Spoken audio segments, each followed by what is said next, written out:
ನಾನು 20,000 ದುಡಿತೀನಿ, ಕಮಿಟ್ಮೆಂಟ್ 25,000ಕ್ಕಿದೆ. ಅದು ಹೆಂಗೆ ಮಾಡ್ಕೊಡ್ರಿ ಕಮಿಟ್? ಮಾಡ್ಕೊಳ್ಳಂಗೆ ಇಲ್ಲ.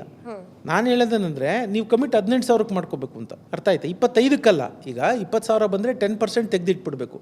ನನ್ನ ಸಂಬಳ 18,000 ಅಂತ ಅನ್ಕೋಬೇಕು. ಆ 2,000 ನಂದಲ್ಲ ಅಂತ ಒಂದು ಕಡೆ ತೆಗೆದಿಡ್ಬೇಕು. ನಿಮ್ಗೆ 18 ಬಂದಿದ್ರೆ ಏನು ಮಾಡ್ತಿದ್ರಿ? ಇದು ಇವತ್ತಿನ ಮಾಡ್ರನ್ ಡೇ ಶಾಪ. ತಪ್ಪು ತಿಳ್ಕೊಬೇಡಿ. ಈ ಪ್ರಶ್ನೆ ಕೇಳಿರೋರ ಹತ್ರ ಎಷ್ಟು ಸಾವಿರದ್ದು ಮೊಬೈಲ್ ಇದೆ ಅಂತ ಅವ್ರನ್ನೇ ಕೇಳ್ಕೊಂಡು ನೋಡೋಕೆ ಹೇಳಿ. ಆ ಬೆಲೆ ಬಾಳದ ಸುಣ್ಣದ ಡಬ್ಬದ ಮೇಲೆ 15,000 20,000 ಸುರಿದು ಬಿಟ್ಟಿರ್ತಾರೆ. ನಾನು I have seen so many taxi drivers, Ola, Uber, lakh ರೂಪಾಯಿದು ಐಫೋನ್ ಇಟ್ಕೊಂಡಿರ್ತಾರೆ. ಅದಕ್ಕೆ 5,000 ರೂಪಾಯಿ ಇದು ಕಟ್ತಿರ್ತಾರೆ, ಅಥವಾ 3,500 ರೂಪಾಯಿ EMI ಕಟ್ತಿರ್ತಾರೆ. ನಂಗೆ ನಗು ಬರುತ್ತೆ. ನಿನಗೆ ಯಾಕೆ ಬೇಕು? ಫೋನ್ ಎತ್ಕೊಂಡು ಅದೇ ಎಲ್ಲಿದ್ದಿಲ್ಲ ಅಂತ ಕೇಳೋದು ಬಿಟ್ಟು ಇನ್ನೇನು ಮಾಡಲ್ಲ. ಅದಕ್ಕೆ ಐಫೋನ್ ಯಾಕೆ ಬೇಕು? ಆಮೇಲೆ ಬೆಲೆ ಇರೋದು ನಿನ್ಗಪ್ಪ, ಆ ಜೀವ ಇಲ್ಲದ ವಸ್ತುಗಿಲ್ಲ.